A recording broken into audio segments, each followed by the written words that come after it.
குடிக்க நஞ்சில்லா நீர், சுவாசிக்க தூய காற்று, உண்ண நல்ல விஷமில்லாத உணவு, படிக்க நல்ல கல்வி, படித்தால் பார்க்க வேலை, வேலைக்கேற்ற சம்பளம், அதை கொண்டு வாழ்கிற பெருமை மிக்க வாழ்வு.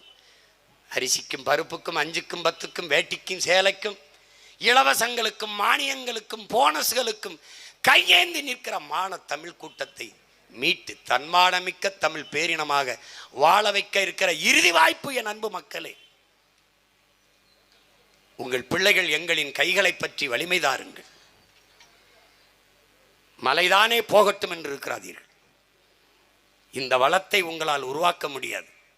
ஊழலை ஒழித்து விடலாம் என் உடன் பிறந்தானே.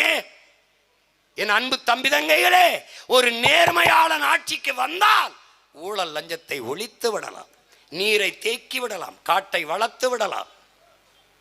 ஆனால் மலையை மணலை அந்த வளத்தை எப்படி சேமிப்பாய்? பூமியை தோண்டி எடுக்கிற மீத்தேன் ஈத்தேன் அந்த வளத்தை எப்படி சேமிப்பாய்? நெய்வேலியிலே தோண்டி எடுக்கப்படுகிற பழுப்பு நிலக்கரி நிலத்தை எப்படி நீ மீட்டு உருவாக்கம் செய்வாய்? போரின் பேரழிவுக்கு பிறகு கூட மக்களை அந்த இடத்திலே குடியேற்றி விடலாம். ஆனால் அணு உலை வெடித்த இடத்திலே, மீத்தேன் ஈத்தேன் எடுத்து நிலத்தை நாசமாக்கிய இடத்திலே, நிலக்கரியை தோண்டி எடுத்த 65,000 ஏக்கரிலே மறுபடியும் நம் மக்களை குடியேற்ற முடியாது, மீள் குடியேற்றம் செய்ய முடியாது. சொந்த நிலத்திலே நீ அகதியாக போவாய்.